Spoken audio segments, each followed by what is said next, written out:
ushobora kuzakorwamo robo.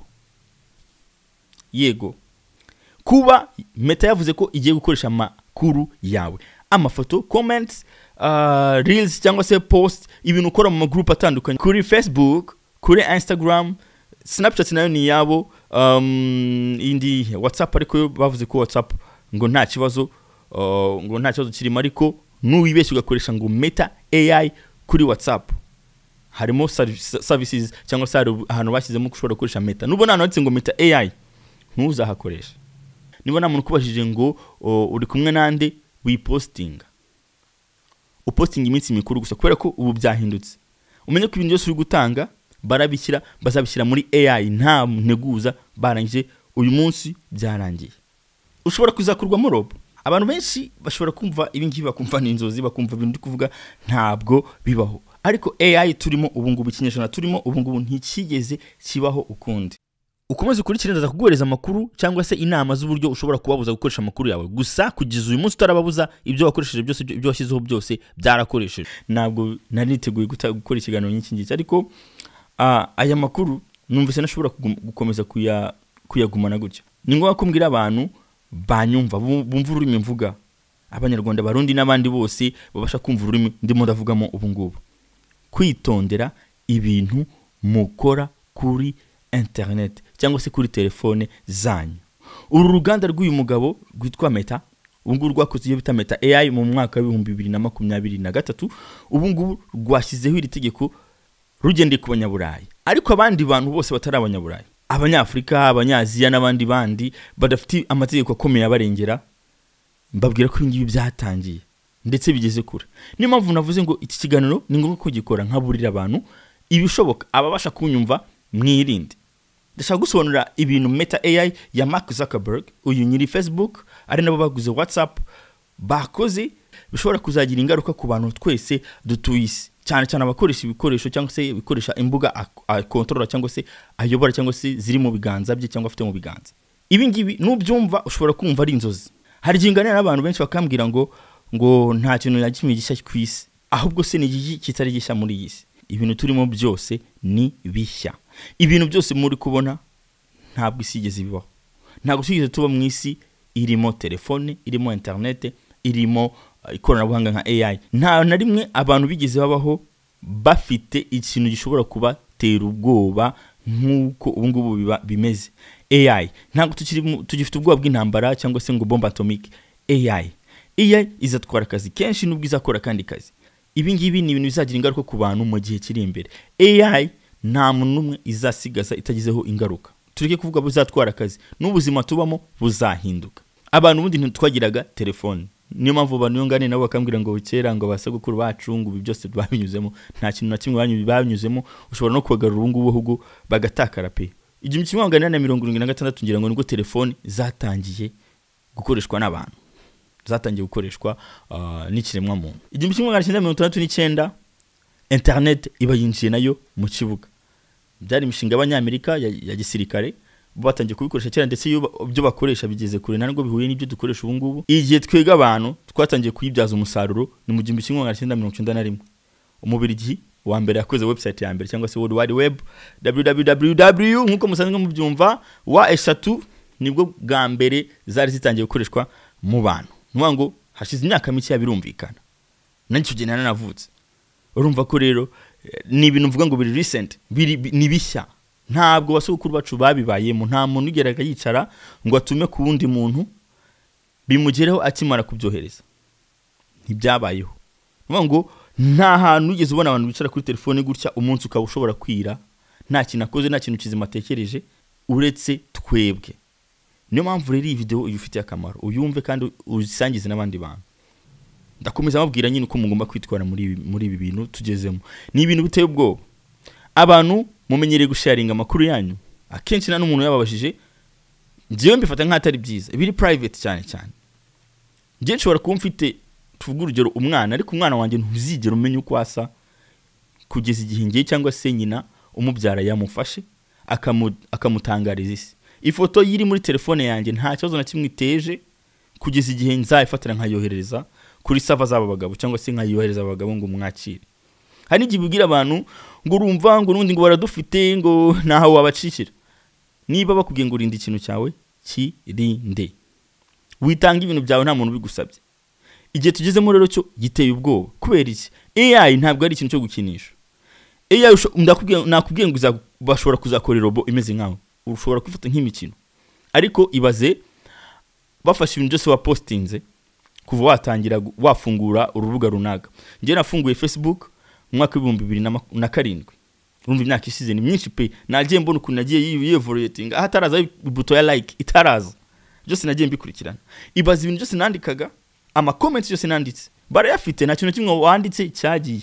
Na status zawushiraho kuri WhatsApp urugero ukabona ngo imaze amasaha 20 ira disappearing, barabifite. Bafashe ibyo bintu bakabitoza AI, izabikuzi ku buryo n'ibyo utibuka. Niba inkovu wari ufite icyagihe yasibanganye cyangwa igihe utari ufite inkovu nguka ufite inkovu, izaba ibizi ku buryo udashobora kwihisha.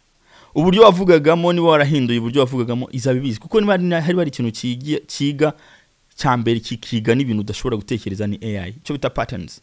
Ntago ndi kubabwira ibintu nk'umuntu usanzwe usoma gusa ibintu bya AI. Maze imyaka 4 niga AI mu ishuri, nicara nkiga ndetse nakwita na engineer bishobotse, kubera yuko birabinyemerera amasomo nize. Niyo mpamvu navuze ngo reka mfashe ubumenyi mfite mbuhereza abantu babukoresha, kubera ko tugeze mu gihe kitoroshye. Hari abantu nkunda kubwira cyane, abantu bari muri groupe ya Smart 250 Academy nakoze, nkunda kubwira buri munsi AI. Nkeka ko kuva natangira kubabwira AI bagiye babona evolution, ari ibintu nababwiraga bakumva ko bidashoboka. Natangiye kubivuga ikiri navuga ngo ikiri hasi batarakora ibintu byinshi, ariko ubu ngubu bamaze kubona ko ibintu byinshi mbabwira bishobora gushoboka. Iki ni igihe cyo kwirinda, ni igihe cyo kurinda amakuru yawe. Hari igihe bijya binsetsa ukabona umuntu afite telefone ari guhisha, tuvuge n'umugabo cyangwa n'umugore washatse afite ibintu ngo afitemo hano ngo aziko ngo ari guhisha umuntu uri hano, kandi ari kubikoresha WhatsApp. Ikizere kingana gityo mwagikuye hehe? Ni gute wifata igikoresho ukakizera ukajyushyiramo ibintu byose? Nuvuga ngo reka nkubwire ibanga rero. Umuntu wabashije kwinjira muri aya makuru, cyane cyane bano bagabo ba Zuckerberg, bano bafite Twitter, ndavuga Elon Musk, bano bafite Biden ya TikTok, abo bagabo bafite amakuru menshi kuri wowe, kubyo bashatse gukora robo bakayibwira ngo ujye uvuga nk'ukuvuga. Biroroshye. Nuvuga ngo urugero, niba ukunda kwandika emails, murabizi ko AI zisubiza emails zirahari, ngenda bikoresha akenshi. Uburyo usoma usubiza email, niba imaze kubisoma byose, isomye email zawe 100 wanditse, ibizi neza ukuntu uvuga. Iyo mvuze ngo ukuntu uvuga, izi iyo banje ijambo nitwa, izi kukurikizaho izina ryawe irarizi. Niba wabukoresha kakazina bita gasirino kakandi baguhimba muri quartier, niko ibizi ko iyo uvuze ngo nitwa itikurikiza ku kazina bitewe n'inshuro wabyanditse, nuko AI yiga. Nuvuga ngo ikuza ukuntu bivuga, iza amagambo ukunda gukoresha nayo udashobora gukoresha cyangwa nayo udakunda gukoresha. Kubifata ibyo bintu byawe rero wakoze wowe bakabishyira muri AI runaka, bizakugiraho ingaruka byanga byakunda. Impamvu abanyaburayi aribo twakoreye ikiganiro cyangwa se aribo Meta yakoreyeho yahaye amatariki, nuko aribo abantu ba mbere barinda abaturage babo. Bafite icyo bita GDPR. GDPR yatangiye mu mwaka wa 2018, ni General Data Protection Regulations. Nuvuga ngo barinda amakuru y'abaturage babo kubyo nta muntu n'umwe ushobora kuyakoresha uko yiboneye. Niyo mpamvu basigara n'inyuma cyane mu bintu bijyanye na AI. Burya abanyaburayi ntago bari imbere, ntago muzabumva kenshi mu marushanwa, kubera ko akenshi bakunda kudatabakira ibintu. Batoye n'itegeko ryitwa AI Act, iryo tegeko rizatangira gukoreshwa mu kwa 8 k'uyu mwaka. Nuvuga ngo bazajya bahana ibigo nk'ibingi bifite AIs, bikora ama AI bikazikoresha, ariko bitarafasha uburenganzira bw'abanyaburayi. Nuvuga ngo niyo mpamvu umuntu abanyaburayi rero bo bababwiye ngo nimudatangira gukoresha nimudaduhindura settings zanyu, mugende mutubuze gukoresha ibintu byanyu bari batanze kugeza tariki 27 umunsi w'ejo washize, muzamwatwemereye kubikoresha. No kuvuga ngo abantu batabikoze kugeza uyu munsi, ubu ngubu byarangiye. Kandi nkubwire ngo amakuru yawe yakoreshejwe nawe niba utari mu Burayi, aho hose amakuru yawe yarakoreshejwe. Abantu batari mu Burayi ntago barindwa cyane. Mujya mukunda gusura website mukabona barabwiye ngo cookies ni consent, ni nko guhereza nyirurubuga wasuye kwakira gufata amakuru yawe kwerekeyeho amazina aho utuye icyo gikoresho gukoresha usura urubuga rwe wenda rimwe na rimwe n'imyaka yawe bitewe n'ibyo uruse kuzuza hari ibyo collecting akabibika ubu mwemereye kubikoresha burya abantu benshi bakapfa gukanda cookies bakazemeza batazi ibyo bari kuvuga baba uri kumwereza uburenganzira bwo gufata amakuru yawe biriya bintu ni by'abanyabura nibo babizanye ni GDPR abanyafrika twe nabyo tugira ntago dufite ikintu ikigo gikorera hamwe uko ba EU cyangwa se European Union cyangwa se umuryango umwe by'ibihugu by'Iburaya bibikora bigakorera hamwe ibihugu byose twege buri gihugu cyo gifite amategeko yacyo agenga ariko nabonye u Rwanda rwo rufite amategeko yo kurinda data z'abaturage ariko ntago emere gufata amakuru y'abantu ngo yakoresha uko ubiboneye niyo mpamvu Buraya bugora cyane ibi bigo bikomeye mu ikoranabuhanga kugira ngo bikoreshe amakuru yabo babaca mande babaca amafaranga menshi nk'ubwo bigize guca miliyoni 500 z'amadolari z'amayero n'amafaranga menshi cyane hari umwaka ushize baciye ikigo cyitwa Clearview AI amande ya miliyoni 30 z'amayero n'igice kubera ko icyo kigo cyafashe faces amasura y'abantu cyagiye gukora icyo bita scrapping ku ma réseaux sociaux ku ma social media za Facebook abantu bakoresha ma YouTube n'ibindi cyangwa se ushobora gushyira amafoto ya Instagram n'ama Snapchat n'ahandi gifata amashusho amasura y'abantu kiyatoreza kuri AI yayo kirangije kibishyira ku isoko barangije abanyaburayi barabibona barabimenya babaciye amande nuvuga ngo bafite iri tegeko rizatangira kurikizwa mu kwa munani mu mezi atari imbere yitwa AI Act nicyo rizaba rishinzwe kurinda ibigo bikora AI ngo nibibashe gukoresha amakuru y'abaturage babo uko biboneye so wowe impamvu nakoze iyi video no kugira ngo nkubwirize n'inshuti zawe n'umuryango wawe n'abantu bawe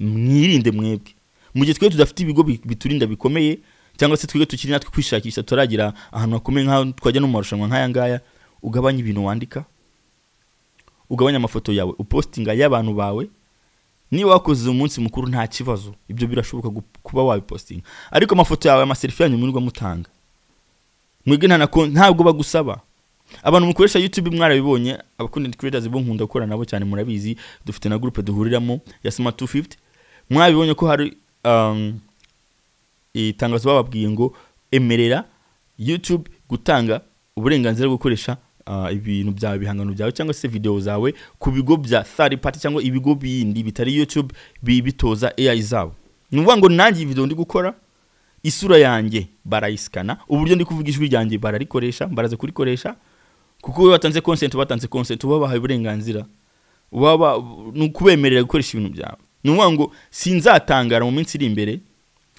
nsanze hari video zishobora kuba zirivuga nkanjye zikoresha isura yanjye kimwe nawe ubwawe abantu cyo ntibumva ngo ko harimo ingaruka zirimo cyane urugero kuko turikoresha AI cyane tuvuge nshobora gukora tool ibyo ngibyo tuzi kubikora n'ubu ngubu ihamagara abantu ikaba yahamagara ariko igakoresha ijwi ryanjye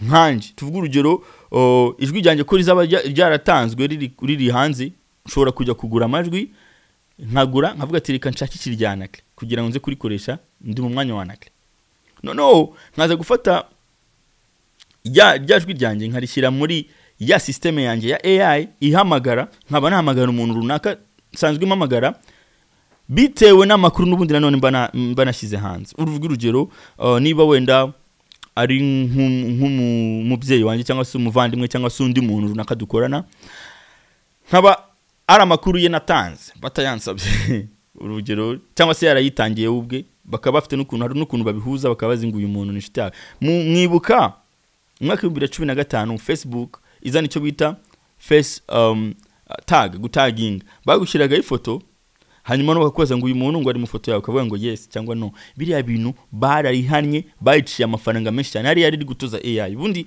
Meta iki kigo kiri mu bigo bikomeye muri AI ariko kitajya gikunda kwigaragaza ariko mu byukuri niwe muntu wa mbere ufite icyo bita data nyinshi ku bantu batuye isi tuve kuri TikTok ifite nayo data nyinshi ariko uyu mugabo witwa Facebook afite ikintu bita data ku buryo abantu benshi ntago bazi impamvu yaguze Instagram ntago bazi impamvu yaguze WhatsApp ntago bazi impamvu yaguze Snapchat uyu mugabo biriya bintu byose afite amakuru menshi pe kandi muzi ko bigenda bihura uzi ko ubungubu no WhatsApp yawe ifatanya na Facebook ifatanya na Instagram utigute ushobora gushira stat kuri WhatsApp ugatukora share kuri Instagram direct, ukabutukora share kuri Facebook ya direct, utagiye kujya kuri buri platform kubera ko birahuye muri system imwe. Nuvuga ngo barakuzi neza uko connectinze. Nuvuga ngo fata noneho message zazibitse muri WhatsApp, baziuze n'ibizibitse muri Instagram, baziuze n'ibizibitse muri Facebook. Bavuga ngo uyu ni Anakli, ibi nibyo biganiro bya Anakli.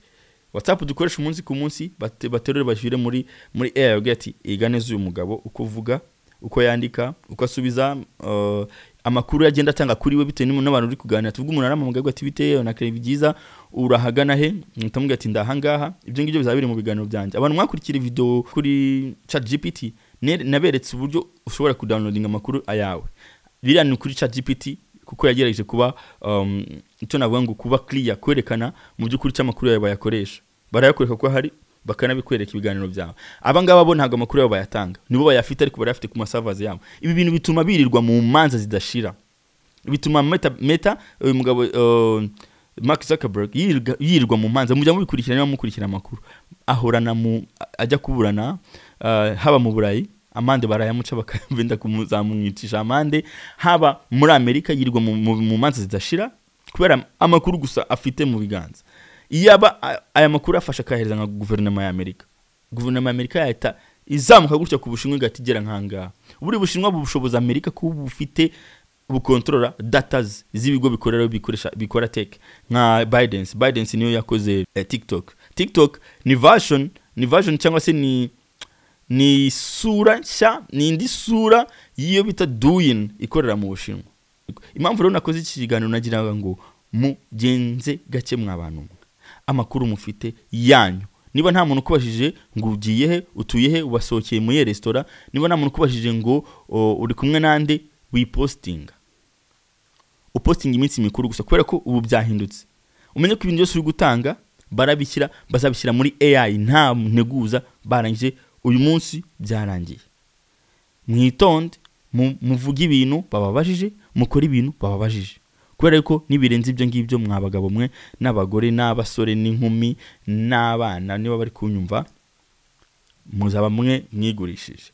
Mugenze gakeya iyi video uyifata uyihereza abantu bawe bayirebe, muyizengurutse. Nicyo nakoze, ntabwo ari inyungu zanjye, ni inyungu zanyu. Muyizengurutse muburire abantu. Nicyo kintu ngiye nshoboye gukora ubu ngubu, no kubaburira ngo mugabanye ibintu muvuga, mugabanye ibintu mukora. Ibintu byo kwizeriza imbuga, ibintu byo kwizana amatelefone mugendana mu ntoki mubihagarike. Tugeze mu gihe gikomeye cya AI. Kuzumva umuntu aje kavuga ngo wamamagaye kuri telefone kandi numvaga ari wowe, kandi umvaga umuntu avuga nkawe n'amagambo ukoresha, wabihakana ute? Bizaba byaraturutse kuri wowe nyirubwite. Mugabanye ibyarangije, ibyatambutse ntacyo ushobora kubihinduraho, ariko ibigiye kuza ufite control. Mu gihe wamenye ko noneho hari AI kandi hari competition ikomeye, hari ikintu biti irushanwa rikomeye ku buryo umuntu uzatsinda muri AI ari uzayobora isi. Meta iri guhangana na OpenAI, igahangana na Biden's TikTok, bari abagabo bo muri TikTok. Ibigo hagati ubwabyo na Google nayo ubwayo. Google mwabonye ko yakoze amarorerwa, noneho iri gukora na AI zikora ama video. Narabiberetse abantu bankurikira, abatabizi mfite WhatsApp channel, ni rubuga ntangira amakuru kuri WhatsApp, ndaza gushira link muri description. Umunsi ku munsi ngenda mbahereza amakuru y'ibigezweho muri AI, aha nisigeze cyangwa se ibintu byasohotse bishya cyangwa se ibintu bigezweho, amakuru nyine azagufasha kugenda usobanukirwa iyi si ya AI turimo. Uzi kugenda ukore follow kuri iyo channel ya WhatsApp, uzajya umenya amakuru atandukanye. Ibindi navuga nuko mugomba kwiga AI, kuyikoresha kugira ngo mu minsi iri imbere mutazagerwaho n'ingaruka z'uko mwanze gufatirana ibintu bikiza bikazaba abana byinshi. Nkunda kubisobanura abantu duhorana cyangwa se abantu dukunda kuganira muri WhatsApp group, mujye kwiga AI. Ariko noneho impamvu z'iyi video, murinde amakuru yanyu. Gabanya upostinga kuri WhatsApp, ugabanya postinga kuri Facebook, kuri Instagram, kuri Snapchat. Abagabo baradufite ibi bintu bazanye, mubwiza ukuri ko mu myaka iri imbere mutazumva ibyo bazabikoramo. Uzavuga ati nibi ngibi kumbe nari ndimo gukora, nibi ngibi nikoreye. Muzaba mugeze mu gice cyo kuregreta kandi nacyo kubikoraho ubu ngubu ibyo wakoze wavuze byose ntacyo kubikoraho ufite, barabifite, batangiye kubikoresha cyangwa se batangiye no kubikoresha. Ariko bizaza gabanya. Ubuzima buri imbere n'ubuzima bwo guhangana n'amarobo, no guhangana na algorithm, no guhangana na AI. uzamenye uko witwaramo. Ni urugamba rutoroshye kandi usaba ko abantu baba basobanukiye babumva ibyo turimo, ibyo duhanganye nabyo.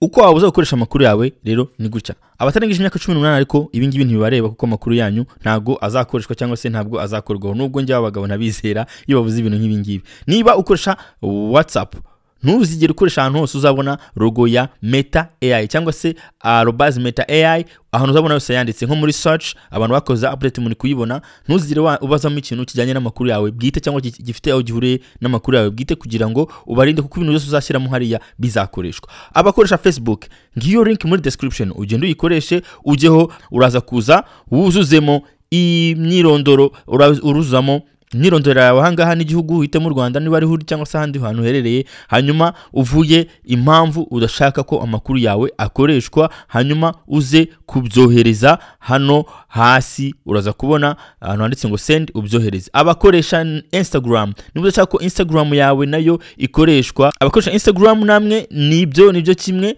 muraza kujya kuri link iri mu description, mugende mujye kuri page, mwuzuzeho imyirondoro yanyu, hanyuma muvuge ko mudashaka ko amakuru yanyu akoreshwa.